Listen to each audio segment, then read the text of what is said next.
Right now, something in your pocket is holding lightning still and letting it out, just a little at a time, exactly when you ask.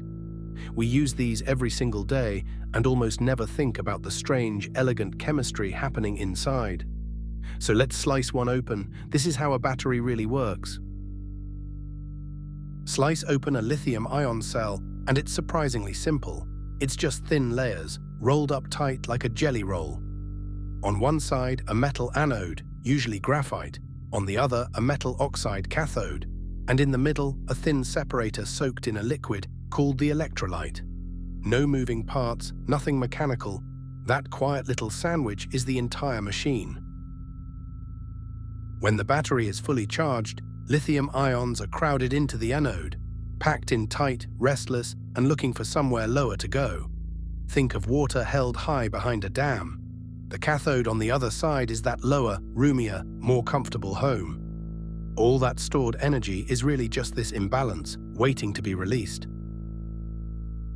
Connect a device and the gate opens.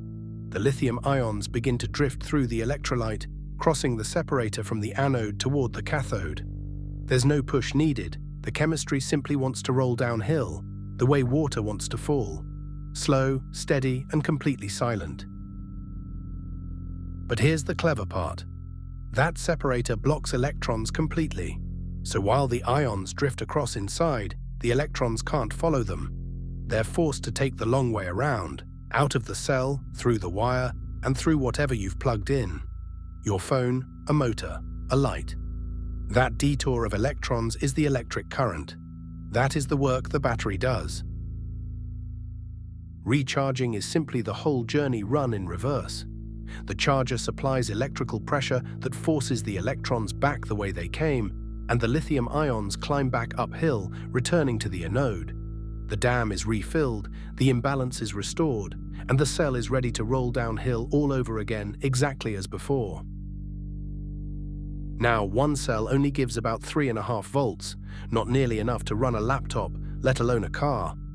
So we wire many cells together, dozens in a power tool, thousands in an electric vehicle, bundled into a pack, with each cell quietly contributing its small share to a much larger whole. And watching over that pack is a small computer called the battery management system. It constantly listens to the voltage and the temperature of every individual cell. If one runs hot, or drifts too high, or sags too low, it steps in, balancing, throttling, or shutting things down, long before any single cell is ever pushed somewhere dangerous. But nothing is perfect, and every trip leaves a tiny scar. With each charge and discharge, microscopic cracks form in the electrodes. A little lithium gets stranded where it can't get back. The anode slowly loses room to store ions. After a few thousand cycles, that very same cell simply holds less than it used to. That's why, after a couple of years, an old phone starts dying by dinner time. So that's the whole trick, start to finish. Lithium ions slide one way to give you power, and the other way when you charge. Electrons, blocked from crossing inside, take the long road out through your device, and that's the current you actually use. Back and forth 1,000 times over, holding lightning patiently on a leash.